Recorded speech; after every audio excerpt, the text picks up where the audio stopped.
영순이 여러분 안녕하세요. 랭킹스쿨입니다.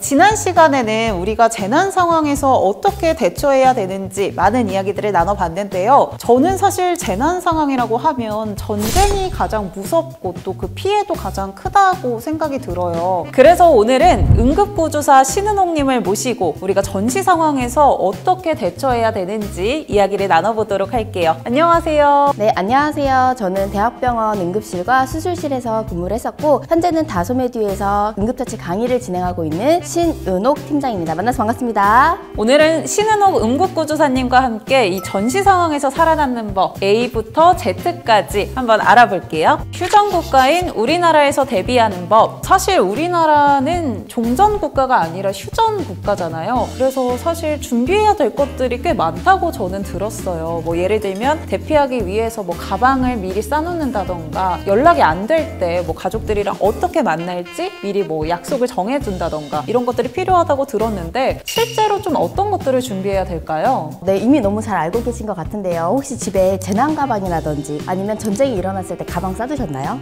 싸두지 않았습니다. 그렇죠. 그렇기 때문에 이렇게 가방을 미리 싸두시는 게 굉장히 좋습니다. 만약에 가정을 해볼게요. 만약에 10분 뒤, 1시간 뒤에 전쟁이 난다고 했을 때 그때서야 가방을 싸면 이미 늦는다라는 거죠. 그렇기 때문에 미리 재난 상황 시 또는 전쟁 시에 사용할 수 있는 가방을 싸두시는 게 좋은데 그 가방에는 최소한 우리가 3일 정도에서 일주일 정도 버틸 수 있는 식량이라든지 아니면 평소에 먹는 약 아니면 우리가 재난 시 사용할 수 있는 랜턴 또는 다용도 칼이라든지 이런 물품들을 준비해 놓으시는 게 가장 좋겠죠. 생각보다 필요한 것들이 꽤 많네요. 네, 생각보다 많습니다. 왜냐면 우리가 재난 상황이라든지 전쟁 상황 때는 가지고 있는 물품이 없으면 굉장히 불편한 것들이 많거든요. 그래서 나에게 또 필요한 것은 무엇이 있는지 면밀하게 체크를 한 다음에 미리 챙겨 놓으시는 게 좋을 것 같습니다. 맞아요. 막상 상황이 닥쳤을 때는 어떤 것들을 챙겨야 될지 좀 우왕좌왕할 것 같고 그래서 미리 나에게 필요한 게 뭔지 챙겨두시면 훨씬 도움이 될 것 같습니다. 네, 맞습니다. 그리고 전쟁 상황이 되게 되면 가장 먼저 끊기는 것 중 하나가 통신일 수 있는데요. 그렇기 때문에 재난 상황에서는 가족끼리 우리 어디서 모이자 이런 것들이 안 될 수가 있습니다. 그래서 미리 우리가 어디서 만나면 좋을지 그런 장소들을 미리 정해놓고요. 대피소 같은 경우에는요. 관공서라든지 아니면 학교라든지 이런 부분들이 대피소로 지정이 되어 있으니까요. 그런 부분들로 찾아가시면 될 것 같고 또 혹시 정말 정확하게 장소가 궁금하다 하시는 분들은 안전디딤돌이라는 어플이 있습니다. 그 어플에서 우리 집 근처의 대피소, 구호소는 어디에 있는지 확인이 가능하시니까요. 안전디딤돌이라는 어플을 활용해 보시는 것도 좋을 것 같습니다.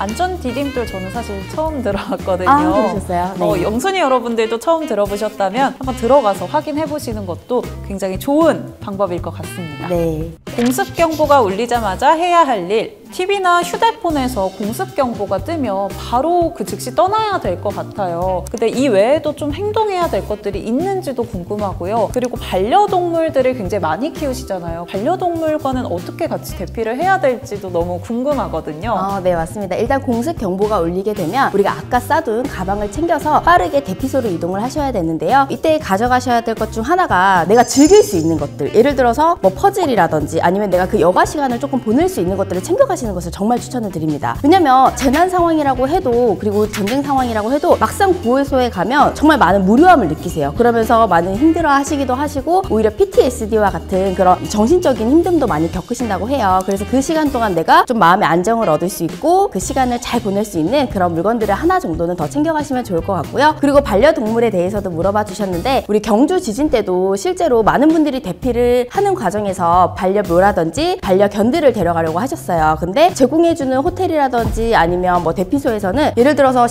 시각장애인분들과 같이 다니는 특수한 목적을 가진 그런 경궁들이 아니고선 들어올 수 없다라는 그런 피드백을 받고 나서 이제 대피소나 구호소 가는 것을 포기하셨다고 하시더라고요. 그래서 그런 것들에 대비해서 이제 요즘에는 법안이 조금 다시 발의가 되고 좀 변경되는 과정이 있습니다. 그래서 지금은 같이 대피를 하시더라도 반려견이나 반려묘는 지정된 다른 곳에서 이렇게 함께 할 수 있다라고 알고 계시면 좋을 것 같습니다. 저는 사실 좀 의외의 답변이었던 게 무료함을 느낄 수 있기 때문에 뭔가 내가 즐길 수 있는 걸 챙기라고 하셨잖아요. 네. 근데 저는 오히려 짐을 줄여야 되니까 그런 거는 무조건 빼야 될 거라고 생각을 했어요. 네, 맞습니다. 근데 오히려 이제 그런 상황에서는 심리적인 부분도 많은 부분을 차지를 해요. 그래서 요즘에는 전쟁이라든지 아니면 큰 일을 겪으신 분들을 대상으로 심리적 지원도 많이 해주시잖아요. 그렇기 때문에 우리가 조금은 그런 시간들을 잘 보내는 것 또한 중요하다고 저는 느껴서 이런 시간들을 잘 보낼 수 있는 물건을 챙겨가시는 것을 추천을 드립니다. 폭격이 시작되면 해야 할 일. 사실 전시 상황이라고 하면 이 폭격이 시작됐을 때가 정말 무서운 상황일 것 같아요. 이때는 또 어떤 대응 방안이 필요할지, 또 내가 미처 대피소에 가지 못했다면 어떤 방법이 있을지도 궁금하거든요. 네, 일단 폭격이 시작되는 시간 동안에는 우리가 몸을 숨기고 총알이라든지 이런 것에 대해서 몸을 보호하는 게 가장 중요한 것 같고요. 폭격 중에서도 제가 좀 염려스러운 부분은 아마 핵폭탄이 터지는 것이 가장 위험하지 않을까 싶습니다. 그런데 이제 핵폭탄 같은 경우에는 사실 내가 위치한 곳에서 핵폭탄이 터지게 되면 큰 행동 요령은 없어요. 행동 강령은 없지만 만약에 내가 그 인근에 있다라고 가정을 했을 때는 방사능 낙진이라든지 이런 부분에 대해서 피해를 줄이는 방법이 굉장히 중요한 것 같아요. 그래서 콘크리트로 되어 있는 건물 안으로 대피를 해주시고, 그리고 혹시나 몸에 묻을 수 있는 것에 대비해서 비닐 옷이라든지 아니면 외투를 거쳐주시는 것 또한 중요할 것 같습니다. 그리고 나서 이런 방사능 낙진이 내부로 들어오는 게 조금 더 위험할 수 있어요. 왜냐면 내부 피폭 같은 경우에는 이 물질이 밖으로 배출되는 과정까지 뭐 구토를 한다거나 아니면 배변으로 배출되는 데까지는 이 방사능이 계속적으로 누출이 되거든요. 그렇기 때문에 마스크를 착용한다거나 아니면 고글을 착용한다거나 하는 그런 행동 요령도 굉장히 중요할 것 같습니다. 그러면은 우리가 영화 같은 공간에서 방독면도 쓰고 이러잖아요. 네, 맞습니다. 그런 게 실질적으로 정말 도움이 되는 방법이겠네요. 네, 맞습니다. 아까 가방 싸워 놓으실 때도 이 방독면을 구비해 놓으시면 아주 큰 도움이 될 것 같습니다. 폐허 속에서 해야 할 일. 전시 상황이 끝나고 나서도 해야 할 일들이 굉장히 많을 것 같아요. 사실 폐허 속에 우리가 있을 수도 있고 또 지나가다가 쓰러져 있는 사람을 발견할 수도 있을 것 같거든요. 앞서서는 우리가 어떻게 행동할 수 있는 것들이 많지 않을 것 같은데 이런 상황에서는 우리가 좀 더 많은 것들을 할 수 있다고 생각이 들고, 또 오늘 응급구조사님을 모셨으니까 이 응급처치법에 대해서 알아보면 좋을 것 같거든요. 제가 생각을 해봤어요. 제가 전쟁을 겪은 세대는 아니기 때문에 전쟁이 생기고 나면 어떤 응급 상황이 발생을 할까라고 했을 때 가장 크게는 세 가지로 좀 정리를 할 수 있을 것 같습니다. 가장 먼저는 총상일 것 같은데요. 총상에 대해서 조금 알려드리면, 총알이 날아오죠. 그러고 나면 들어가는 입구는 굉장히 작습니다. 근데 문제는 이 몸 안으로 들어갔을 때 이 총알이 회전을 하게 되어 있어요. 그래서 안에 장기라든지 이런 부분들을 갈아엎는다고 보시면 될 것 같아요. 그래서 사실상 우리가 몸 안에 이 몸통이나 이런 중요 부위, 머리라든지 이런 부위에 총상을 입게 되면요, 사실은 살 수 있는 가능성이 희박하다고 보시면 될 것 같고요. 팔과 다리 같은 경우에 총상을 입었을 경우에는요, 많은 출혈을 발생을 시킵니다. 근데 우리가 500ml 이상의 출혈이 발생이 되게 되면 저혈량 쇼크라고 해서 상태가 좀 급격히 나빠질 수가 있습니다. 그래서 그것에 대비해서 지혈대를 적용을 할 수가 있는데요. 지혈대는 우리 전쟁 시 말고 일반 상황일 때는요, 지혈대 사용을 권장하지 않습니다. 왜냐면 일반인들이 사용했을 경우에는요, 잘못 사용하게 되면 사실 괴사를 일으키거든요. 팔다리가 썩을 수 있습니다. 그래서 사용하지 않는데, 전시 상황 때는 내가 목숨을 잃느냐 팔을 잃느냐 이렇게 선택할 때 뭘 선택하시겠어요? 당연히 팔을 버려야겠죠. 그렇겠죠. 그렇기 때문에 그럴 때는 이제 지혈대를 사용하게 되는데, 지혈대를 사용할 때도 최소한의 원칙이 있어요. 그래서 어느 정도 피가 조금은 흐를 수 있을 수 있어야 돼요. 그래야지 이제 조직이 완전히 괴사되는 것을 막을 수 있기 때문에 손가락 2개 정도가 들어갈 수 있을 정도의 여유를 남기고 우리가 조여주신다고 생각을 해주시면 좋을 것 같습니다. 그 두 번째로는 다양한 이제 상처들이 발생을 할 수 있잖아요. 전쟁 상황 때는. 그때 기본 원칙은요, 세척이에요. 상처 세척. 왜냐면 상처가 더럽게 되면 그 부분에 염증이 발생할 수 있고, 이 염증이 오랜 시간 동안 치료를 못할 경우에는 피가 썩는 병이라고 표현할 수 있는데 폐혈증이 올 수도 있습니다. 그렇기 때문에 상처를 세척해주는 그런 과정을 거치신 다음에는 상처를 보호해주는 드레싱을 해주시면 좋은데, 사실 우리가 전쟁이 아닐 때는 뭐 메디폼도 있고 뭐 여러 가지 막 드레싱 재료가 있는데요. 이런 전쟁 상황 때는 사실 그런 전문 재료를 좀 구하기가 어렵잖아요. 그러면 깨끗한 수건이라든지 깨끗한 손수건 또는 이렇게 옷 같은 것을 이용을 해서 상처 부위를 덮고 이 부분을 고정시킬 수 있는 테이프라든지, 정 안 되면 끈이라든지 아니면 뭐 넥타이 이런 것들을 활용을 해서 고정을 해주시면 좋을 것 같습니다. 그리고 마지막 세 번째는요, 이런 전쟁 상황이 되면 심리적으로 또는 심장이 기존에 안 좋으셨던 분들은 또 심정지라는 상황을 겪을 수가 있습니다. 그리고 제가 응급실에서 이제 근무를 하면서 느꼈던 거는, 많은 응급 상황은요, 결국에는 심정지가 오게 되어 있다는 거죠. 사람이 죽기 전까지 그 과정들을 보면 결국에는 심정지라는 상황을 피해갈 수 없다는 겁니다. 그럼 우리가 심정지 때 제일 필요한 응급처치가 뭘 것 같으세요? CPR? 네, 정확하게 잘 알고 계시네요. 네, 그래서 이 CPR 하는 방법에 대해서 제가 알려드리려고 하는데, 오늘 이 영상을 보시면 딱 CPR에 대해서 알 수 있게끔 4가지로 정리해드리도록 할게요. 깨알누사라고 정리를 해보도록 하겠습니다. 한번 따라해볼까요? 깨알누사?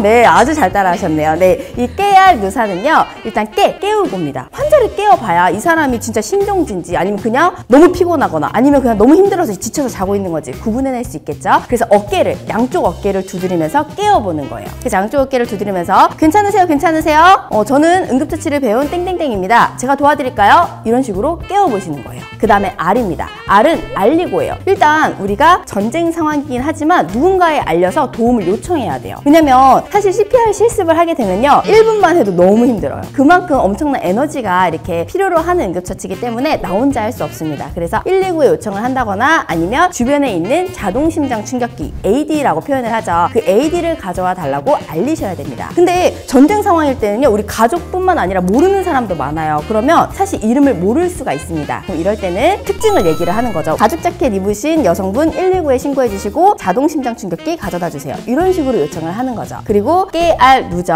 누는 누르고입니다. 이제 실질적으로 심폐소생술을 해주셔야 된다는 거죠. 그럼 누를 때는 심폐소생술은 사실 심장과 심장과 폐를 소생시키는 기술이라고 해서 심폐소생술이라고 하는 겁니다. 그래서 보통은 가슴 압박과 인공호흡을 모두 다 하게 되어 있어요. 근데 막상 일반인들에게 이 인공호흡을 시켰더니 잘할까요? 못할 것 같아요. 네, 굉장히 어려워서 그런지 잘 못해요. 많은 분들이 모르는 사람들한테 입맞춤을 한다는 게 사실 부담스러운 일이라는 거죠. 그렇기 때문에 요즘에는 핸즈 온리 CPR이라고 해서 가슴 압박만 하는 CPR이 나와 있어요. 그래서 우리가 쓰러진 사람에게는 내가 정인공호흡까지 하기 힘들다 하는 경우에는 가슴 압박만 하면서 우리가 가슴을 대신해서 펌핑해 주시면 되고요. 그리고 마지막은 깨알 누 살죠. 그래서 사는 우리가 이제 요청했던 자동심장 충격기가 도착했을 때는 자동심장 충격기를 사용해 주시면 된다라고 기억을 해주시면 좋을 것 같습니다. 깨알 누사 이렇게 4단어로 알려주셨는데 영순이 여러분들도 혹시 잘 모르고 계셨다면 또 어설프게 알고 계셨다면 이 4가지 단어로 꼭 기억해 보시면 좋을 것 같고요. 저도 오늘 이렇게 알게 되니까 정말 머리에 쏙쏙 박혀가지고 정말 이런 상황이 발생했을 때